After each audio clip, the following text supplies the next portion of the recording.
Assalamualaikum dan hai semua. Okay, so hari ni lagi sekali akan sajikan korang dengan topik makhluk mitologi. Sebab korang suka kan dengan cerita ataupun kisah-kisah makhluk mitologi ni kan. Tapi sebelum kita mulakan cerita, disebabkan ini adalah makhluk mitologi untuk negara ataupun bangsa lain ataupun budaya lain, so anggaplah ini sebagai hiburan sahaja, okay? Jadi macam kita tahu, makhluk mitologi yang sering kali dianggap sebagai kisah mitos dan belum pasti kewujudannya ni selalu menjadi antara kisah yang menarik untuk diperdengarkan, di mana kebiasaannya makhluk mistik ataupun cerita-cerita legenda daripada kisah makhluk mitologi ni seringkali diceritakan secara turun-temurun, yang sampai hari ni masih lagi ada pewaris yang percaya tau. Sebab masing-masing kan ada kepercayaan yang tersendiri kan. Jadi macam yang kita tahu, makhluk mitologi ni kebiasaannya digambarkan sebagai sosok ataupun rupa yang mengerikan dan juga luar biasa. Tetapi buat pengetahuan korang, yang menariknya makhluk mitologi, terutama sekali bahagian Eropah sana tu, ada juga tahu makhluk mitologi yang digambarkan sebagai sosok seorang perempuan yang sangat cantik, tetapi rupa-rupanya kisah dia sangat sadis dan juga boleh membawa kematian kepada orang lain. Sebagai contoh, selepas ini akan menyajikan korang dengan makhluk mitologi perempuan yang dikatakan cantik, tapi dikatakan mereka ni sering menggunakan kecantikan mereka ni sebagai senjata untuk menyesatkan manusia ataupun membunuh manusia. Jadi tanpa membuang masa lagi, jom kita start.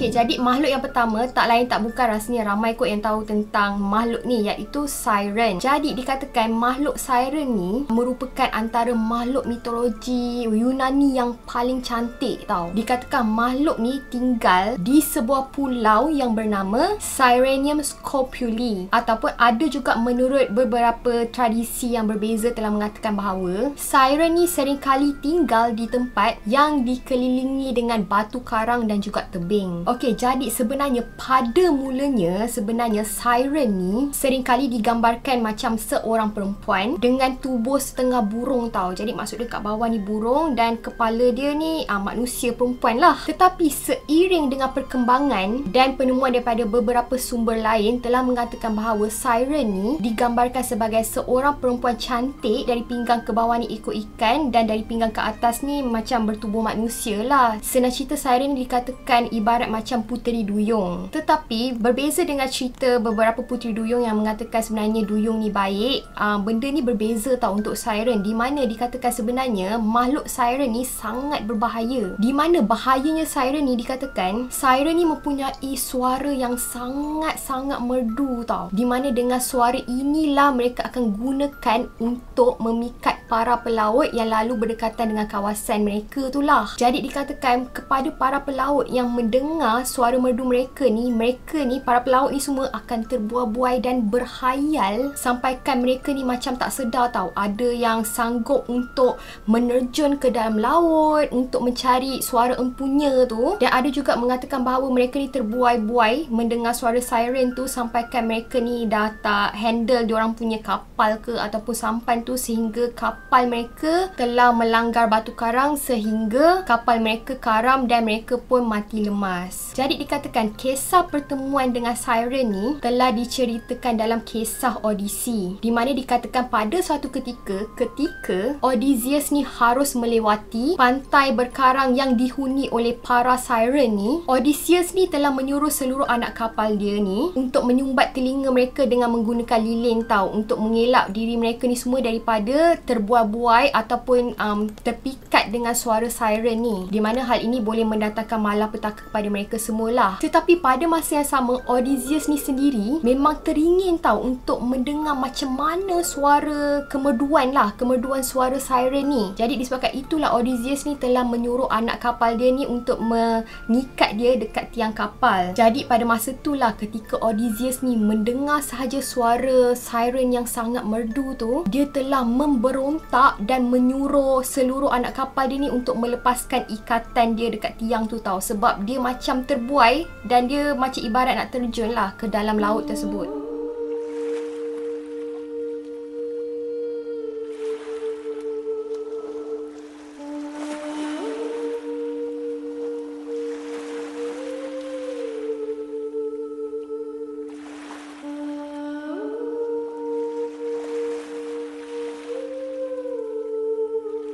Tetapi hal ini telah pun ditolak oleh seluruh anak kapal Odysseus ni. Jadi dikatakan ketika kapal Odysseus ni sudah jauh dari tempat siren ni, akhirnya Odysseus ni pun telah bertenang. Jadi selepas dia bertenang, barulah anak-anak kapal dia melepaskan Odysseus ni daripada ikatan dekat tiang tu.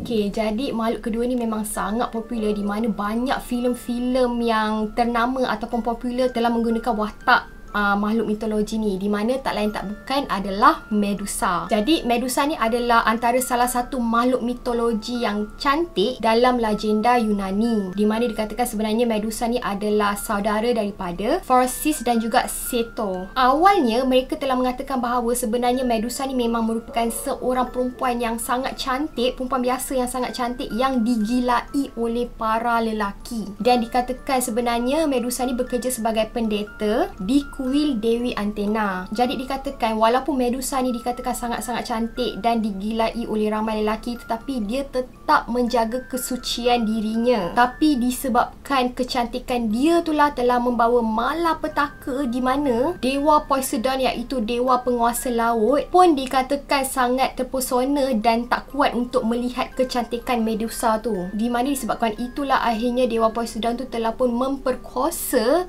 Medusa yang suci tu di kuil Dewi Athena tu. Dan malangnya ibarat sudah jatuh tertimpa tangga pula, dikatakan apabila Dewi Athena ni mengetahui bahawa Medusa ni telah pun diperkosa dan tak suci lagi, Dewi Athena ni berasa sangat-sangat marah tau. Dan disebabkan itulah Dewi Athena ni telah pun menyumpah Medusa menjadi seekor makhluk raksasa yang sangat mengerikan dan mematikan, iaitu di mana dikatakan seluruh rambut dia ni bertukar menjadi ular, dan kepada sesiapa sahaja yang bertentang mata dengan Medusa ni, mereka ni akan bertukar menjadi batu buat selama-lamanya.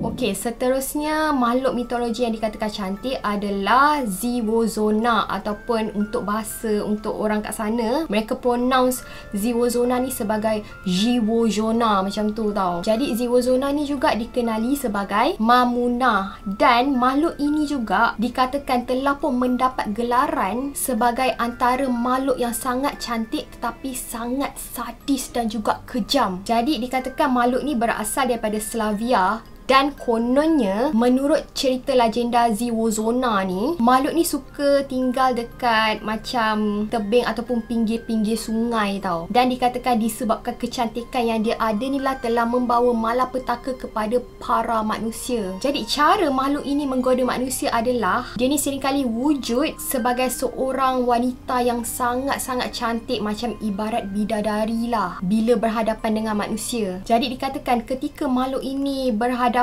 ataupun menghampiri manusia, bukan sahaja lelaki tau, lelaki memang confirm lah, memang dah tergoda, malah perempuan pun turut terpikat dengan kecantikan yang ada pada Ziwozona ni. Di mana biasanya makhluk Ziwozona ni akan menghampiri manusia untuk mengajak manusia-manusia ni untuk menjadi pengikut dia lah. Jadi biasanya bila dia ajak manusia ni untuk menjadi pengikut dia, disebabkan dia ni terlalu cantik, sebab manusia kan suka dengan benda-benda yang cantik kan. Jadi biasanya manusia ni memang sanggup jadi pengikut dia sampaikan sanggup melutut dekat depan Ziwozona ni tau. Tetapi dikatakan jika Ziwozona ni menunjukkan rupa dia yang asli, dikatakan sebenarnya rupa dia yang asli ni merupakan seorang wanita tua yang sangat mengerikan, maka secara automatik manusia ni memang akan terasa takut lah kan, dan terus menjauhkan diri daripada makhluk ni. Jadi daripada sinilah kebiasaannya bagi manusia yang terus menjauhkan diri daripada makhluk ni, maka makhluk ni akan memasang perangkap dengan menangkap manusia tersebut dan akan membunuh manusia ini dengan sangat sadis, dengan cara macam merobek dan juga menyiat-nyiat kulit manusia ni. Jadi selain daripada itu, antara ketakutan manusia ni dekat makhluk Ziwozona ni adalah ramai yang telah mengatakan bahawa Ziwozona ni suka tau hadir sebagai seorang nenek tua, macam ibarat nenek kebayan lah, dekat rumah penduduk tempatan yang mempunyai anak yang kecil macam baby tu ataupun macam baby baru lahir tu, di mana dikatakan Ziwozona yang tua ni akan menculik bayi-bayi tersebut. Jadi dikatakan sebenarnya perkara ini telah berlaku, dikatakan pada zaman dahulu Ziwozona ni diyakini berasal daripada kehidupan seorang perempuan yang memiliki kisah percintaan yang malang tau, di mana dikatakan pada satu masa dahulu ada seorang wanita yang hamil, di mana akhirnya kekasih dia ni telah tinggalkan dia, dan akhirnya wanita ini telah pun melahirkan bayi tersebut dengan keadaan bayi itu tidak mempunyai sempurna fizikal lah, di mana dikatakan sebenarnya bayi itu cacat lah. Jadi daripada situlah agaknya Ziwozona ni dia berasa sangat geram, dan akhirnya dia ni telah bersumpah untuk bersekutu dengan iblis. Sebab itulah daripada situlah akhirnya dikatakan Ziwozona ni telah pun disumpah menjadi makhluk yang mematikan tu lah. Jadi buat pengetahuan korang, sebenarnya di negeri Poland tu sendiri sampai sekarang masih lagi ada kepercayaan tau yang telah dijalankan oleh mereka bagi menghindari Ziwozona ni menculik bayi mereka. Dikatakan salah satu cara mereka untuk menghindarkan daripada bayi mereka ni diculik oleh Ziwozona ni, mereka telah mengatakan bahawa si ibu ni harus meletakkan macam pita ataupun macam kain ataupun ribbon merah di tangan bayi tersebut dan memakaikan topi berwarna merah. Kononnya dikatakan ini semua untuk melindungi bayi tersebut daripada cahaya bulan, di mana cahaya bulan itu dianggap sebagai mata-mata daripada Ziwozona ni.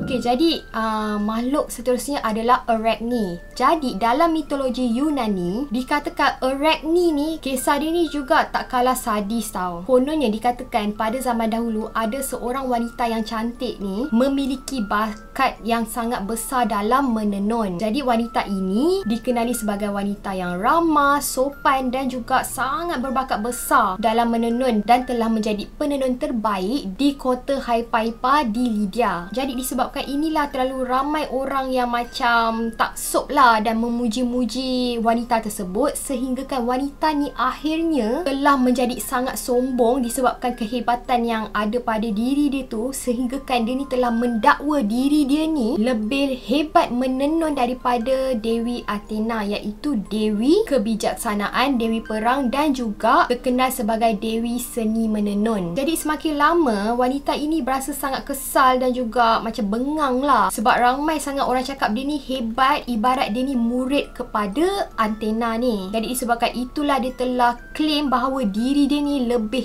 hebat daripada Dewi Athena dalam seni menenun. Jadi bila Dewi Athena tahu je pasal benda ni, mula-mula dia berasa macam kecewa dan kesal lah. Tetapi pada masa tu dia tetap memutuskan untuk memberi wanita itu kesempatan untuk menyesali tentang apa yang telah dia katakan tu. Sebab konon-kononnya untuk Yunani tu kan Dewi dengan dewa diorang tu kan macam ibarat Tuhan diorang kan. Jadi dikatakan Dewi Athena ni pada suatu hari telah menyamar sebagai orang tua, di mana Dewi Athena ni telah muncul di hadapan wanita muda ataupun Arachne ni dan telah memperingatkan dia akibat kalau dia ni provoke ataupun murka dekat para dewa ni. Tetapi Arachne ni tak langsung rasa bersalah ataupun menyesal. Even dia cabar lagi Dewi Athena ni untuk bertanding dengan dia, di mana pada masa ini Arachne telah mengatakan bahawa jika dia kalah, dia akan menerima apa sahaja hukuman yang akan dikenakan oleh Dewi Athena ni ke atas diri dia. Jadi pada hari pertandingan sama-sama hebat lah, di mana macam kita tahu Dewi Athena ni memang sangat hebat dalam seni menenun. Begitu juga dengan Arachne ni. Tetapi yang kurang hajar Arachne ni, dia ni sengaja memilih untuk melukis. Diorang ni menenun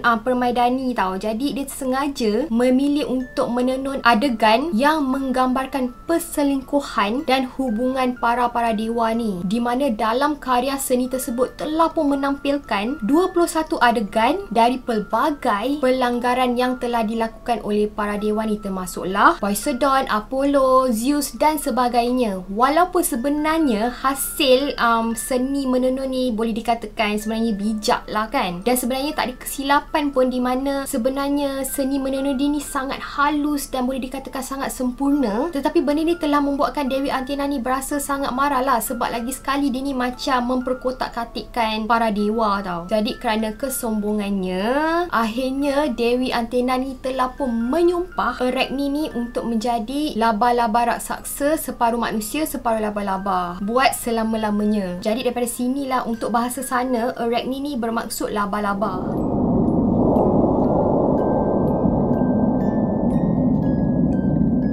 Okey, jadi makhluk mitologi yang cantik seterusnya adalah Lemia. Jadi dikatakan sebenarnya pada awalnya Lemia ni merupakan anak dari Raja Belos di Mesir. Lemia ni pada mulanya dikatakan telah menjadi Ratu Libya selepas ayahnya meninggal dunia. Kononnya dikatakan kecantikan Ratu Lemia ni dia punya tahap cantik ni sehinggakan Dewa Zeus ni terpesona melihat kecantikan Lemia ni tau. Dan oleh sebab itulah Dewa Zeus ni telah pun menggoda Lemia dan akhirnya mereka pun telah menjalinkan hubungan yang terlarang. Di mana hubungan terlarang inilah akhirnya telah pun kantoi ataupun telah pun diketahui oleh isteri Dewa Zeus ni, iaitu Hera. Jadi disebabkan inilah Hera ni berasa sangat-sangat marah, lalu sebagai hukuman dia telah pun membunuh semua anak-anak hasil daripada hubungan Zeus dan juga Ratu Lemia ni. Di mana daripada senario inilah telah membuatkan Lemia ni berasa sangat macam depressed, dia berasa sangat frust, dia rasa sangat kecewa sehinggakan akhirnya Lemia ni menjadi gila tau. Di mana dia punya gila ni akhirnya dia telah melampiaskan kegilaan dia dengan memakan anak-anak kecil ataupun bayi. Dan disebabkan perbuatan terkutuk inilah akhirnya Lemia ni telah pun disumpah menjadi ular jadian, di mana dekat atas dia, dari pinggang ke atas dia ni manusia, tetapi dari pinggang sampai ke bawah fizikal dia macam ular.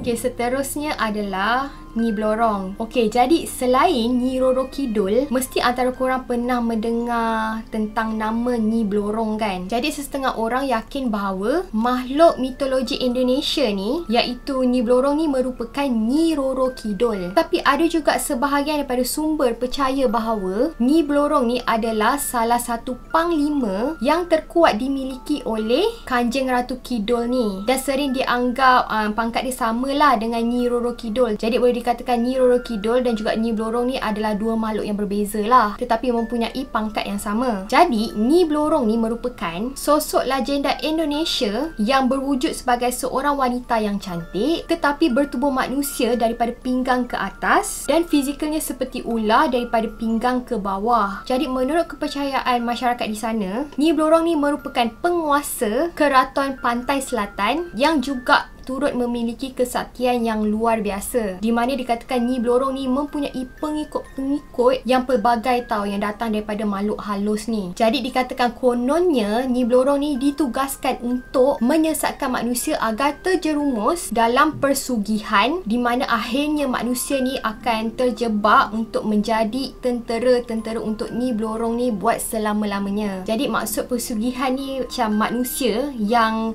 nak kaya secara instan tau. Jadi cara mereka adalah untuk bekerjasama ataupun membuat perjanjian dengan iblis ke, dengan benda gaib ke, dengan makhluk halus ke, di mana akhirnya mereka ni perlu memberikan ganjaran atas kemewahan yang telah diberikan kepada mereka. Selain daripada itu, ada juga mitos lain yang telah menyebutkan bahawa jika saat bulan purnama ni, kesaktian dan juga kecantikan Nyi Blorong bakal mencapai sehingga puncaknya lah, di mana dikatakan dia dengan mudah boleh berubah menjadi seorang sosok wanita yang sangat-sangat cantik. Tetapi dikatakan kononnya kalau bulan itu sudah mengecil, ia dengan sendirinya akan berubah menjadi sosok ular raksasa yang sangat-sangat mengerikan. Jadi macam telah jelaskan tadi, makhluk mitologi ni telah dikatakan boleh membuat seseorang ni menjadi kaya raya dengan syarat harus menjadi pengikut ataupun menyembah Nyi Blorong ni lah. Inilah yang dikatakan pesugihan tadi. Jadi caranya dikatakan setiap setiap kali kedatangan Nyi Blorong ni, dikatakan Nyi Blorong ni akan meninggalkan kepingan-kepingan emas di tempat di mana ia menemui orang yang telah menjalinkan hubungan dengannya. Jadi emas-emas ni macam ibarat ganjaran lah kepada orang tu selepas